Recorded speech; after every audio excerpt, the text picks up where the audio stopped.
vieille terre bourguignonne, rattachée au Saint-Empire romain germanique en l'an 1032, la comté défendit ardemment son individualité et son indépendance, sa langue et sa culture française. Elle fit de ses hommes un peuple libre et fier, farouche et fort, semblable au lion d'or de son drapeau, dressé, griffes sorties, sur fond d'azur semé de billettes d'or. Pays de monts et de vals, de roches et reculées, de grottes et de gorges, la comté fut une terre d'ermites où s'épanouit le monachisme. L'abbaye de Baume-les-Messieurs, mère de l'abbaye de Cluny, devint un foyer majeur de l'Occident chrétien médiéval. Au Moyen-Âge, au sein de l'Empire germanique dont elle était un fief, la comté revendiqua toujours son indépendance. Les comtes qui la gouvernaient affirmèrent toujours leur comté franc et libre. Et quand son destin tourmenté lui donna des maîtres étrangers, allemands, espagnols puis français, elle s'arc-bouta sur son identité et la défendit bec et ongles. Elle souffrit de guerre, de maux et de ravages, mais se releva toujours et connut des âges d'or, tel l'âge d'or de son XVe siècle. Les comtes de Bourgogne disaient alors de Poligny qu'elle était leur bonne ville. Des remparts, renforcés de tours et de portes, entouraient la ville et grimpaient jusqu'au château de Grimont, devenu le gardien des chartes, archives, sceaux et bannières du comté de Bourgogne.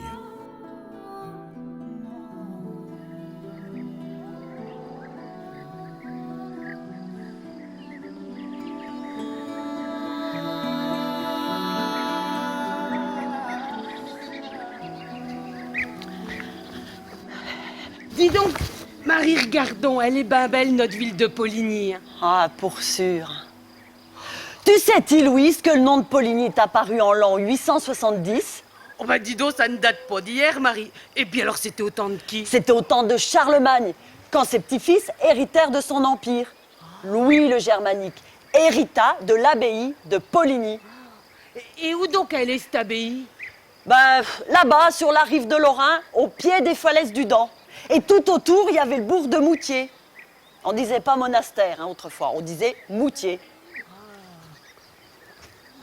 Dis donc, Marie, tu saurais-tu quelque chose, toi, d'un château qui aurait été ben puissant? Mon grand-père, il parlait toujours d'un château qui aurait ben défendu la ville. Ben, je sais qu'un châtel existait déjà en l'an 1069. Il était là-haut, sur le rocher de Grimont. Un château fort, imprenable. Ah bah c'est ça. Mon grand-père, il parlait du château de Grimont. Eh ben oui. Et puis, tout en bas des remparts, tout un bourg se développa. Ce fut le bourg neuf. Et le bourg de Moutier devint l'ancien.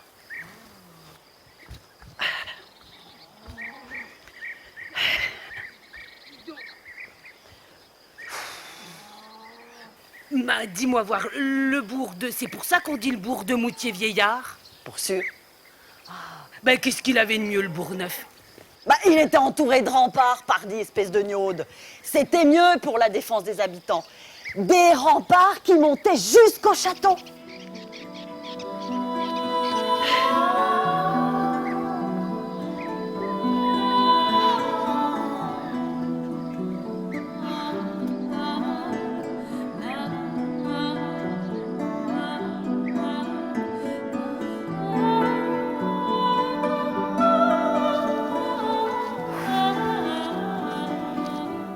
Là-bas, les Jacobins, comme tu veux, ou les Dominicains, vinrent s'installer à Poligny en l'an 1275. Et pourquoi donc ils vinrent là, les Jacobins? À cause de notre comtesse de Bourgogne, Alix de Méranie. Mais c'est elle qui leur fit construire leur couvent et leur église. Oh, une bonne comtesse, tu sais, Alix de Méranie. Et son fils donc, un bon fils, c'était le comte Othon IV. C'est lui qui octroya aux Polignois la charte de franchise en l'an 1288. Dis donc, Marie, c'est quoi une charte de franchise? Ça voulait dire que les seigneurs pouvaient se gouverner, élire leur échevin et notre mailleur. Alors en somme, le comte, il donnait la liberté à sa ville. Ah ben non, il restait quand même le seigneur de la ville et il percevait des taxes. Beaucoup de taxes, crois-moi. En tout cas, Poligny devint la bonne ville des comtes de Bourgogne et le châtel de Grimont fut si grand et si fort qu'ils y cachèrent leurs chartes et franchises. Et mon grand-père, il disait toujours que Poligny, c'était une place forte, avec ses tours, avec ses portes. Bah oui, pardi, tu sais bien, il y a la porte de Flageolet, et puis la porte des Mézeaux, et puis aussi la porte de Farlay, et puis la porte de l'Horloge. Ouais, et puis en dehors du bourg, les faubourgs, celui de Boussière, de Charcigny, du Treux, du Vieil Hôpital. Et en cas de péril, les Polinois y passaient les portes et venaient se réfugier à l'intérieur du bourg. Oh, c'était une bonne ville, notre ville de Poligny. Pour sûr, c'était une bonne ville. Ouais. On va lire. J'ai dit.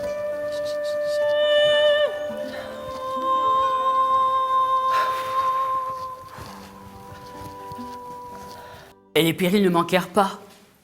Au début du XIVe siècle, la comtesse de Bourgogne, Jeanne, épousa le roi de France, Philippe V. On l'appelait aussi Philippe le Long. Alors ce mariage mêla le comté de Bourgogne aux affaires françaises et à la guerre de Cent Ans. Une guerre que se livrèrent les royaumes de France et d'Angleterre pendant plus de 100 ans. Oui, de 1337 à 1453. Alors les comptoirs en connurent toutes les cruautés. Et ils durent se défendre contre les compagnies de mercenaires, ces grandes compagnies qui ravageaient le comté et qui le pillaient, qui le rançonnaient. On les appelait les routiers, des égorgeurs, des écorcheurs. Après la guerre, ce fut la peste. Et puis, après la peste, les calamités venues du ciel, les inondations, les hivers gelés, glacés, les orages et les grêles de l'été, les vignes couchées, les moissons brûlées. Le XIVe siècle fut un siècle de malheur. Mais le XVe siècle fut un âge d'or. Un âge d'or qui dura tout le siècle. En l'an 1369, la comtesse de Bourgogne, Marguerite, avait épousé le duc de Bourgogne, Philippe le Hardi.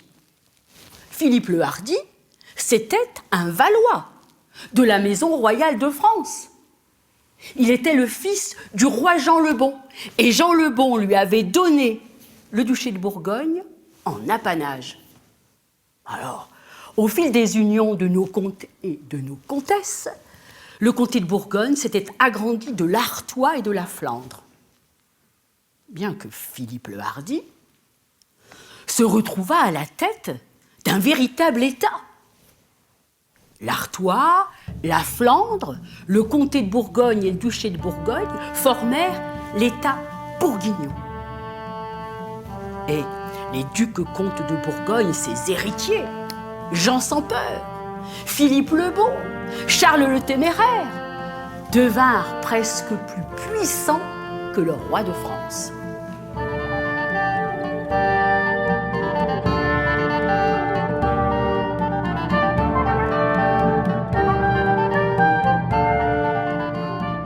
En l'an 1404, Jean sans peur succéda à son père Philippe le Hardi. Ambitieux, il intrigua pour succéder au roi de France, son cousin Charles VI, et n'hésita pas à manigancer l'assassinat de Louis d'Orléans, frère et successeur naturel de Charles VI.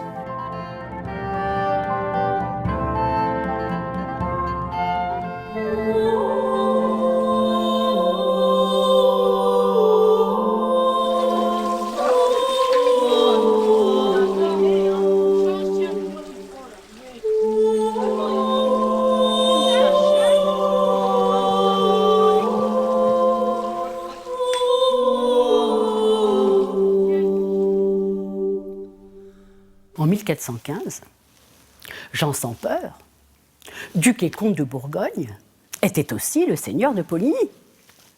Et comme il était toujours absent, Marguerite de Bavière, son épouse, la duchesse, devint en quelque sorte la gouvernante du comté. Une duchesse très pieuse. Elle avait des relations très privilégiées avec les abbés, les abbesses, les moines, les moniales. En 1410, un moine franciscain réformateur, qui s'appelait Henri de Beaume, lui présenta Colette de Corbie, la réformatrice de l'ordre de Sainte-Claire et la gardienne de l'ordre de Saint-François. Des relations aimables se nouèrent tout de suite entre la duchesse et Colette de Corbie, qui devint sa protégée, on peut même dire son amie. La duchesse sollicita Colette pour qu'elle fonde un monastère à Poligny. Et elle supplia son époux le duc de lui donner une maison pour cette fondation-là. Dans la tradition médiévale, fonder un monastère revenait à accomplir une bonne œuvre pour implorer les grâces du ciel. Et la duchesse avait toutes les raisons du monde de persuader son époux le duc de faire une bonne œuvre, de fonder un monastère. Un époux intrigant, toujours plongé dans des manigances et des complots assassins.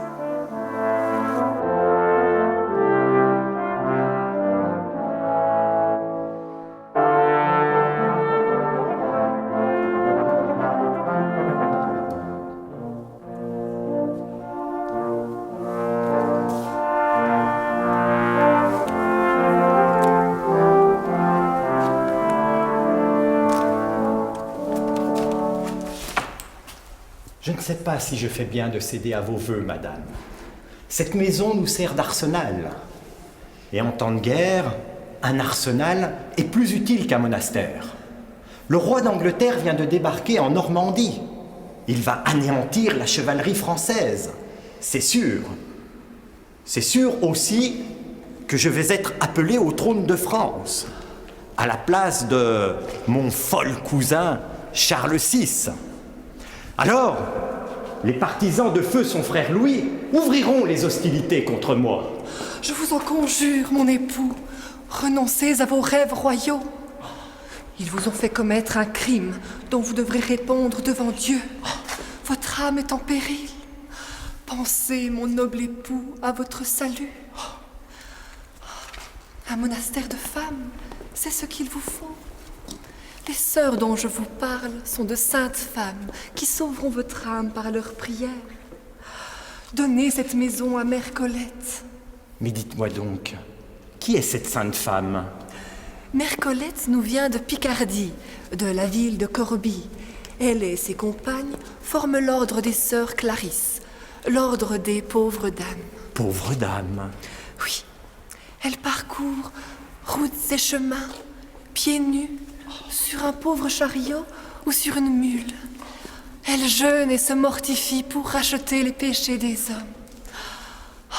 Donnez cette maison à Mère Colette, mon noble époux. Elle en fera un monastère. Dieu vous en saura gré. Il vous remettra vos péchés et vous évitera l'enfer. L'enfer? L'enfer. Alors oui, ma chère épouse, donnons cette maison à Mère Colette et qu'elle en fasse un monastère et que les Clarisses, par leurs prières, protègent notre bonne ville de Poligny. Et sauve votre âme, mon bon époux.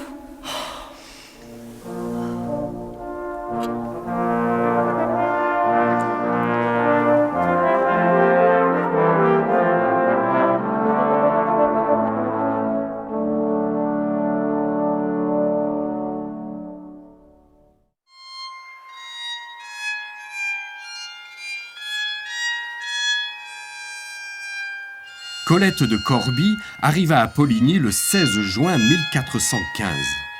La maison que le duc Jean sans peur lui donna dans la rue Dessus lui convint bien. Appuyée à la roche de Grimont, serrée entre rue et falaise, elle offrit entière sécurité et sûreté à sa communauté.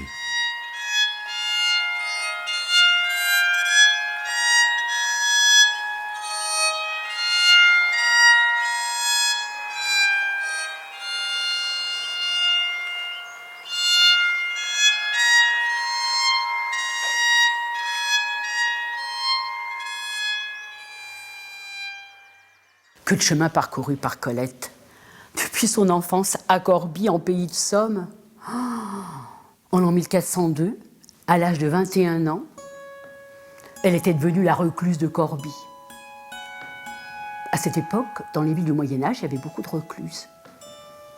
Elles se faisaient emmurer jusqu'à leur mort pour vivre leur unique amour qu'elles voulaient vivre avec Dieu. Colette prononça donc ses vœux d'enfermement perpétuel dans le reclusoire qu'on adossa à l'église Notre-Dame de Corbie.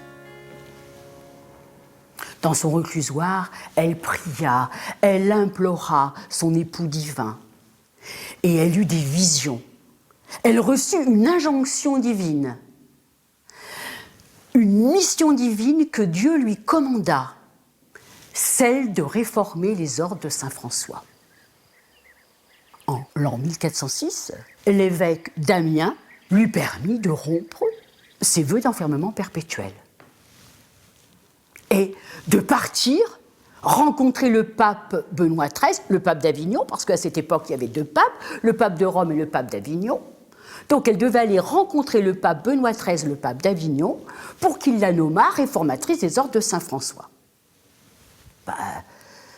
Partir de Corbie à Avignon, et même pas à Avignon, parce qu'à cette époque, le pape Benoît XIII était à Nice, réfugié dans le château des ducs de Savoie. Vous voyez le périple de Corbie à Nice. Il fallait des moyens financiers. C'est le moine franciscain Henri de Beaume qui s'occupa de tout le convoi et qui s'occupa du périple. C'est lui qui affréta les chariots, qui s'occupa de tout, de toutes les formalités. C'est quand même un voyage qui dura longtemps. Ils partirent de Corbie au mois de juin 1406 et ils n'arrivèrent à Nice qu'à la fin du mois d'octobre. La rencontre avec le pape Benoît XIII fut un enchantement. Il nomma Colette, effectivement, abbesse générale des ordres de saint François. À cette occasion-là, il donna à Colette un bréviaire dont elle ne se sépara jamais.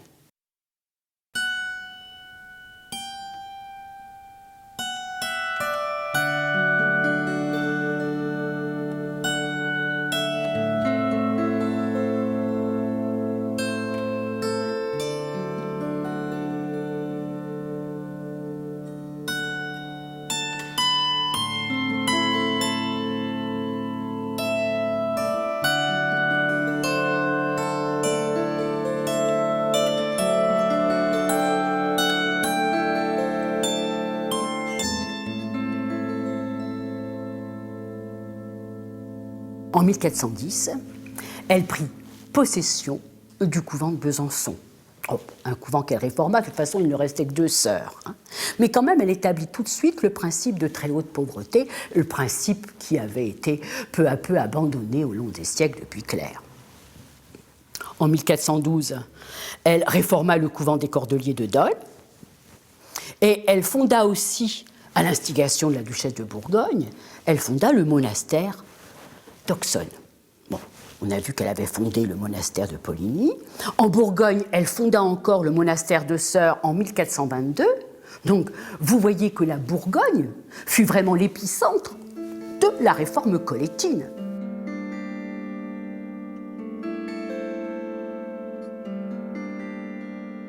C'est bien simple. Colette fut une grande réformatrice et fondatrice de monastères. Mais elle ne fut pas seulement cela. Elle fut aussi une mystique, dans la grande tradition des mystiques du Moyen-Âge. Elle pratiqua la vie contemplative et la prière. Elle enseigna l'amour de Dieu avec ferveur à toutes ses moniales. Une vie contemplative qui illustre à merveille les bréviaires des princesses. Les bréviaires qu'on appelle les bréviaires des princesses, conservées au monastère d'Amiens, le dernier monastère qu'elle fonda en l'an 1442, 5 ans avant sa mort.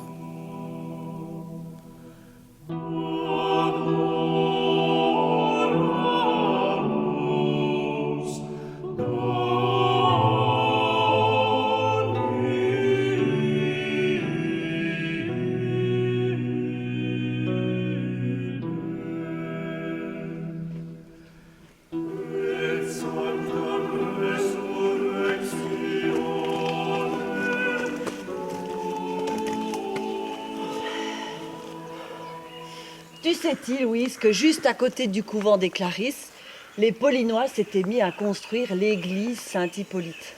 Un grand chantier qui dura des années, tellement longtemps que le duc Jean sans peur la vit jamais se finir.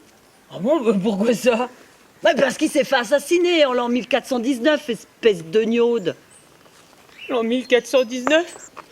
Une mauvaise année. C'est l'année où mon Jaco, il a trépassé.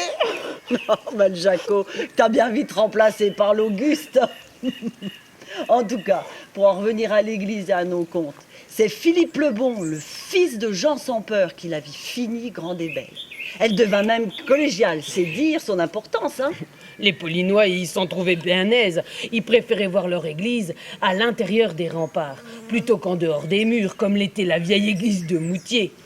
En tout cas, avec son châtel de Grimont, sa collégiale Saint-Hippolyte, ses remparts et le couvent des Clarisses, Poligny devint au XVe siècle une grande ville de Bourgogne. Elle comptait 500 feux. 500 feux? On comptait comme ça, un feu, c'est 4 ou 5 habitants. Ah, alors 500 feux, ça faisait... Enfin, 500 feux, ça faisait... ça faisait 2000 ou 2500 habitants. En tout cas, quand la collégiale Saint-Hippolyte fut enfin couverte de son clocher dans les années 1450, les chanoines y célébrèrent une grande messe en présence de notre archevêque et de notre duc Philippe le Bon. Oui, donc arrête donc de jacasser, il faut aller éclairer nos bêtes.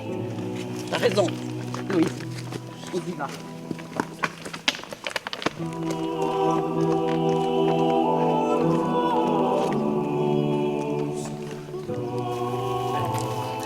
En effet, le duc Jean sans peur fut à l'origine de la construction de l'église Saint-Hippolyte. En l'an 1408, l'église paroissiale de Moutier, du faubourg de Moutier, avait brûlé, un grand incendie. Alors le duc Jean sans peur décida de construire une nouvelle église paroissiale à l'intérieur des murs du Bourgneuf de Poligny. Une sécurité pour les paroissiens nettement mieux protégée derrière les remparts. La première pierre fut posée en 1415, l'année même où arrivèrent les Clarisses. L'année d'après, en 1416, l'élévation du chœur commença. Mais le duc Jean sans peur ne la vit jamais finie, puisqu'il fut assassiné le 17 septembre 1419 sur le pont de Montreux par les hommes du dauphin, le futur roi Charles VII. Alors le duc Philippe le Bon reprit le projet, un chantier monumental. Il fut beaucoup aidé par des mécènes. En particulier, l'un des plus grands mécènes fut un Paulinois, Jean Chouzat. Il était gouverneur des finances des ducs de Bourgogne. Il donna beaucoup d'argent pour cette construction-là. Il fonda même un collège de chanoines en l'an 1429. Si bien que l'église devient une collégiale par bulle pontificale de l'an 1431 accordée par le pape Eugène IV. Les travaux durèrent encore très longtemps. Ce n'est que dans les années 1455-1457 que le clocher de la collégiale fut achevé.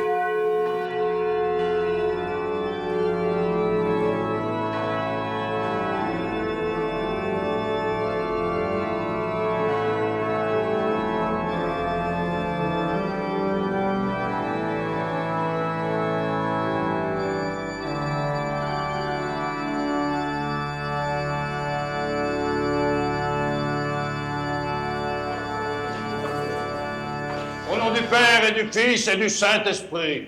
Au nom du Père et du Fils et du Saint-Esprit. Au nom de notre Sainte Mère l'Église. Au nom de notre souverain pontife le pape Nicolas V. Que soit loué et béni notre duc Philippe le Bon, duc de Bourgogne, comte de Flandre, d'Artois et de Bourgogne.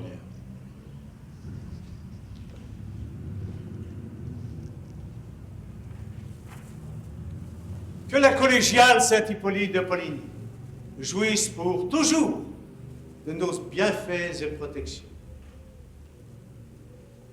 Je tiens, chers Paulinois, à honorer 2 enfants de votre ville, devenus de hauts personnages de notre État. Par leurs dons, largesse et générosité, ils ont permis l'édification de votre collégial.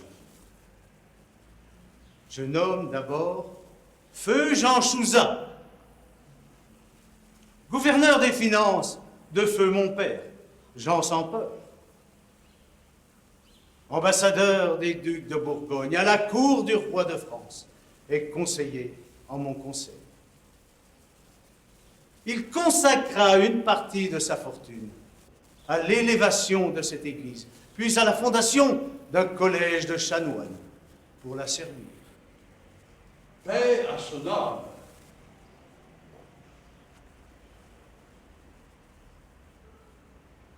Je cite ensuite Jean Chevreau,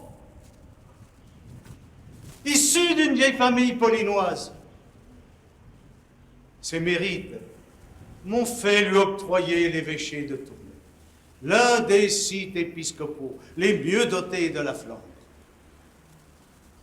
C'est à ces dons, chers Paulinois, que vous devez l'achèvement du clocher de votre collégial.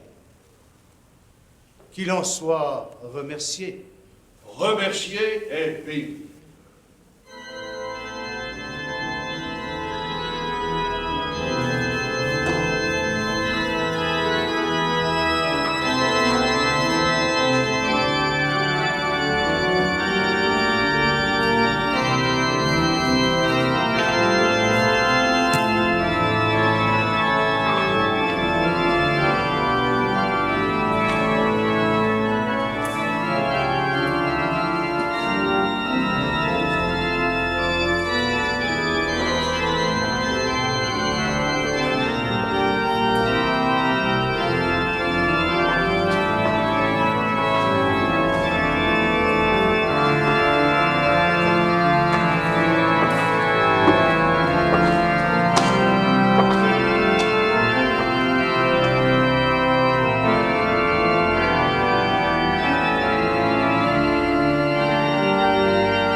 Le duc Philippe le Bon régna pendant 48 ans, de 1419 à 1467.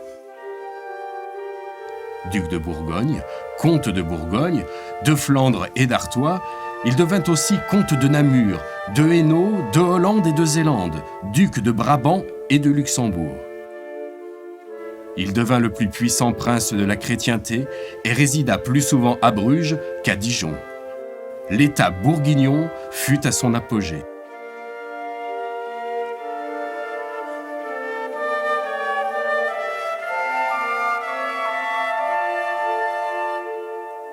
Ce fut le temps des imageurs bourguignons, de Claus Sluter, Claus de Verve, Jean de la Huerta. Leur statuaire orna les églises et les chapelles de Poligny.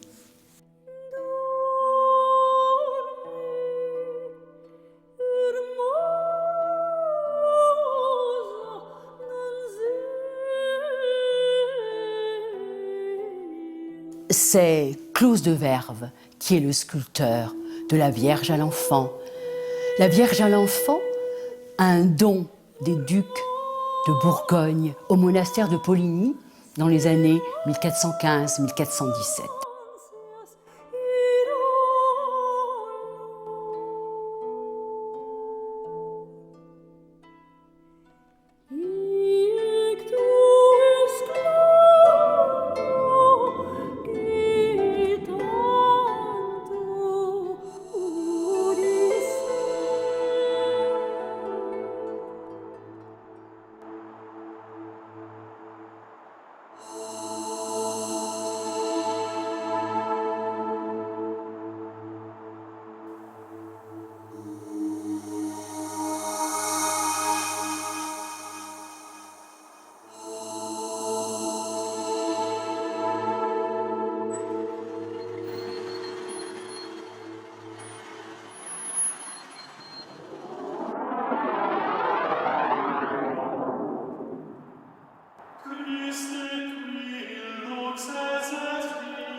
Dans les années 1920, elle a été vendue à un collectionneur, François Guyermet, qu'il a revendu à un grand marchand d'art parisien, Georges de Motte, qui lui-même l'a revendu à un marchand d'art de New York. Elle est magnifiquement mise en valeur dans une chapelle médiévale reconstituée. Et dans cette chapelle médiévale, il y a aussi 3 autres saints de Poligny. Le Saint Paul de Clause de Verve, qui était dans une chapelle de l'église des Jacobins, le Saint Jean-Baptiste et le Saint Jacques Majeur de Jean de la Huerta, qui étaient soit aux Jacobins, soit aussi à l'église de Moutier-Vieillard, on ne sait pas très bien. Et ces statues ont connu le même sort que la Vierge à l'Enfant, vendue à Paris, revendue à New York. La collégiale Saint-Hippolyte n'a maintenant que les moulages.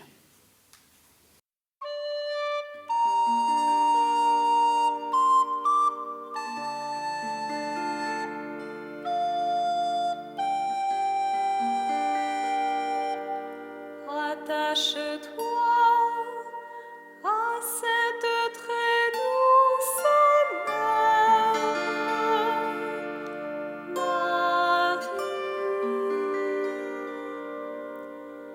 Tu pourras contenir en toi celui qui te contient,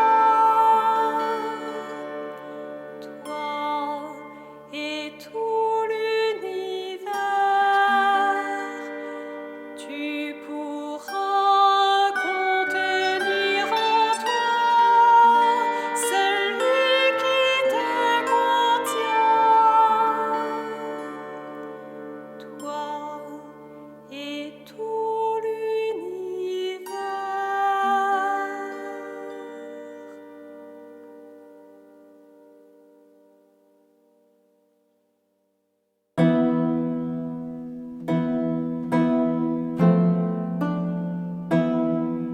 En l'an 1467, Charles le Téméraire succéda à son père Philippe le Bon. Il avait 34 ans, rempli d'orgueil et d'ambition. Pour agrandir ses territoires et réunir ses États bourguignons du nord et du sud, Charles le Téméraire voulut conquérir la Lorraine. Il ne fit que provoquer l'alliance de Louis XI et du duc de Lorraine, René II. Le duc de Bourgogne perdit et périt. Le 5 janvier de l'an 1477, dans un froid glacial, son armée fut mise en déroute. On retrouva le duc mort sous la glace du marais Saint-Jean, près de Nancy.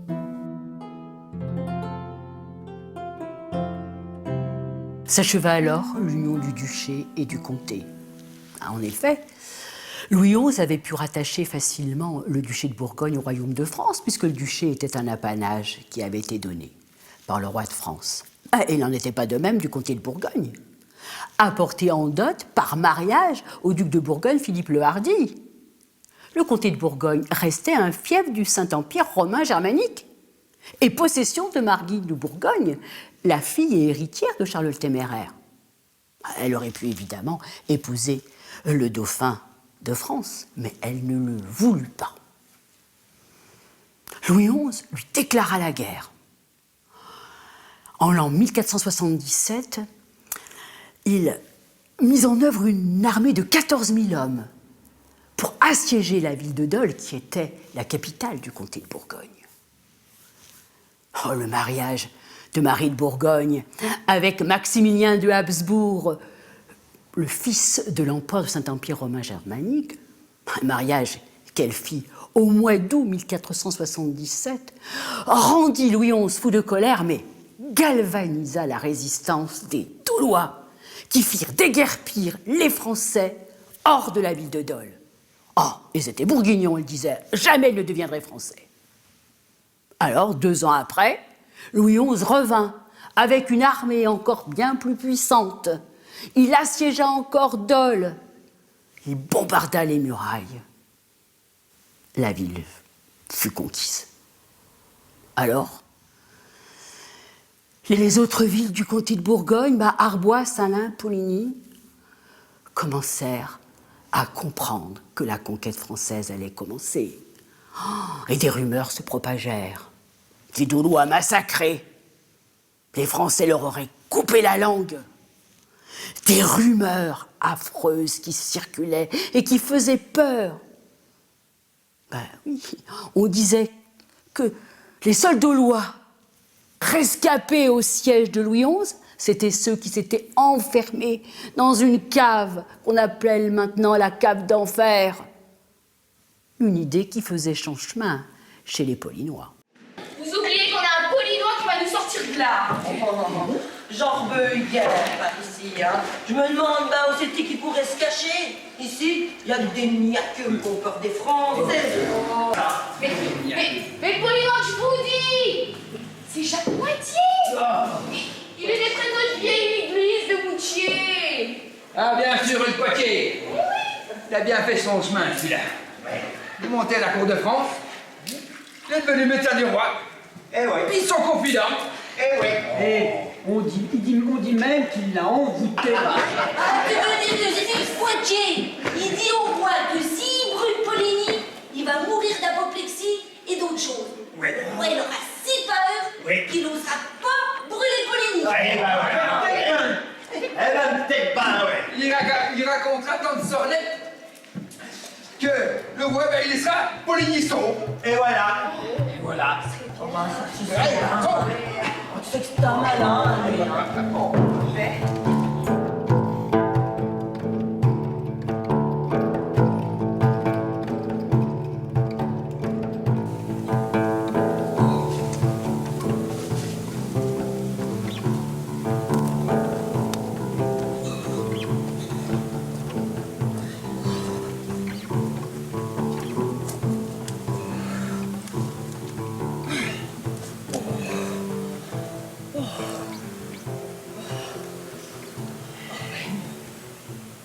Tu sais-tu, Louise, que beaucoup de Paulinois faisaient confiance à Jacques Poitiers pour sauver la ville de Poligny?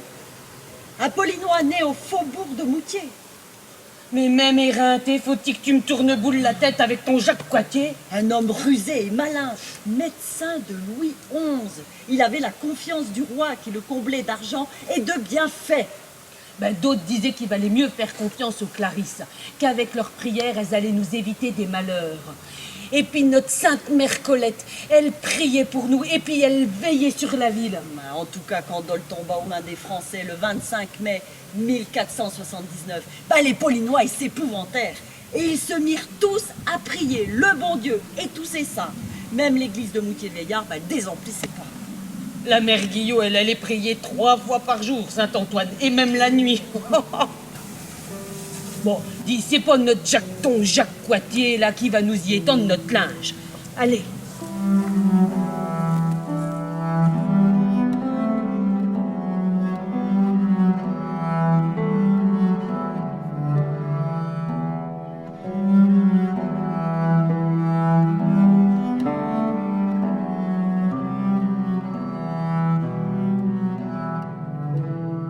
L'église de Moutier n'était plus paroissiale, mais il s'y disait une messe chaque jour. Et les Paulinois aimaient venir y prier. C'est que Moutier était cher à leur cœur. C'était le premier bourg de Poligny, le bourg du monastère, le bourg du Moutier, qui avait été fondé au XIe siècle. Moutier avait été le premier bourg de Poligny, jusqu'au XIIIe siècle. Quand il céda la place au bourg neuf, qui se construisit au XIIIe siècle au pied du château de Grimont et qui fut entouré de remparts et de tours. Et à partir de là, le faubourg de Moutier fut laissé en dehors des portes. Ce fut un faubourg, le faubourg du vieux Moutier, Moutier-Vieillard.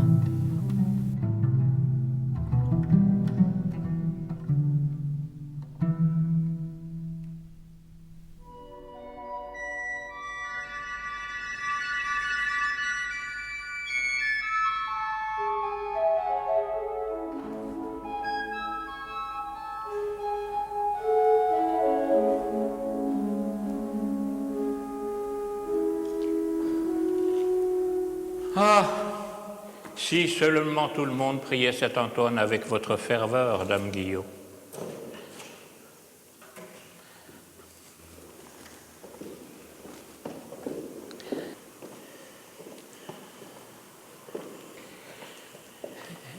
Et si seulement les Français l'avaient prié aussi bien que vous? Dites, votre époux, le sieur Guillot, a-t-il des nouvelles de cette pauvre ville de Dole? Les nouvelles ne sont pas bonnes du tout. Les murailles sont effondrées. Des centaines d'habitants ont péri. Seuls les plus chanceux ont pu se sauver dans la forêt de chaux. Prions pour eux. Il se dit, en effet, que certains Dolois se doutaient de l'issue fatale. Pendant le siège, ils auraient tourné casaque et se seraient rangés du côté des Français. Qu'en sait le sieur Guillot? Il le dit aussi, mais c'est surtout le sieur Vury qui s'est mal conduit. Il était pourtant le trésorier des finances de notre comtesse Marie de Bourgogne. Un homme de confiance de la Bourgogne. Et il l'a trahi. Mais pour prix de sa trahison, Louis XI n'a pas brûlé sa maison. Le sieur Guillot dit que Vury a vendu son âme au diable. Je crois que Poligny a bien fait de se rallier à Louis XI. Depuis, les Français nous traitent bien. Installés en notre châtel de Grimont, ils ne nous gênent pas et vivent en paix avec nous. On dit même que l'université et le Parlement pourraient venir s'installer ici. Qu'en pense le sieur Guillot? Le sieur Guillot dit que Poligny aura seulement l'université. Le Parlement ira à Salins. En tout cas, il se réjouit de la paix qui règne ici. Dieu soit loué. Remercions nos bonnes Clarisses d'avoir prié pour nous. Dieu nous a épargnés.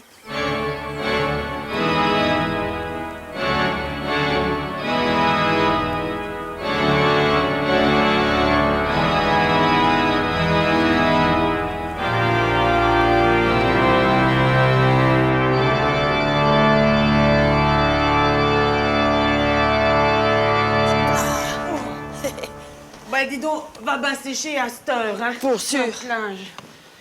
Regarde. Mais il a...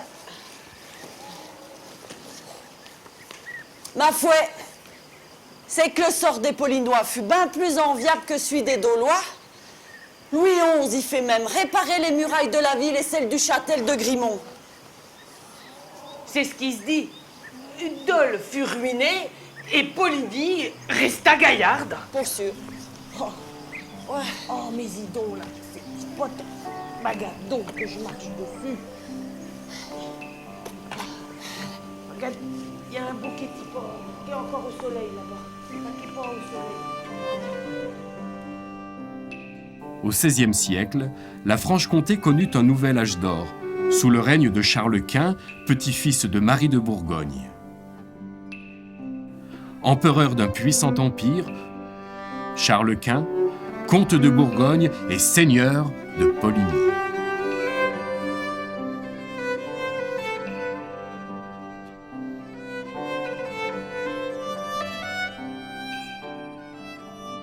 Poligny peuplée de 3000 âmes, une des villes les plus importantes du comté de Bourgogne. Peuplée de vignerons, de cultivateurs, de tanneurs, de tisserands, de drapiers, de tisseurs de laine, que faisaient vivre les moulins de la Glantine, ces foules à draps, ces battoirs à écorce et à chanvre. Les Polinois se mirent au service de leur comte et empereur. Le maire Léonel de Battefort devint le grand argentier de Charles Quint. Beaucoup de Polinois exercèrent des fonctions prestigieuses, tels leurs aînés, Jean Chouzat et les autres, au temps du XVe siècle, de l'âge d'or bourguignon. En 1556, lors de son abdication, Charles Quint donna le comté de Bourgogne à son fils Philippe II, roi d'Espagne. À cette époque, on commença de plus en plus à dire la comté plutôt que comté de Bourgogne, la comté libre et franche, la Franche-Comté. Toujours administrée par des familles comtoises, telles les Granvelle.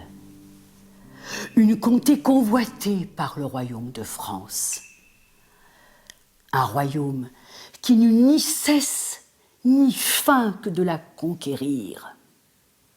Louis XIII et Louis XIV se jetèrent sur elle au XVIIe siècle, des guerres de conquête qui la ruinèrent, la décimèrent, la ravagèrent. La guerre de 10 ans, de 1634 à 1644, la Seconde Guerre, de 1667 à 1668, et la dernière, de 1674. Odole résista, mais elle n'en pouvait plus. Les Comtois, les Daulois, tous étaient exsangues. Ils se rendirent et laissèrent la victoire à Louis XIV. En septembre 1678, par la paix de Nimègue, la comté fut rattachée au royaume de France. Il en fut fini du comté de Bourgogne, des Bourguignons. Les Comtois devinrent français.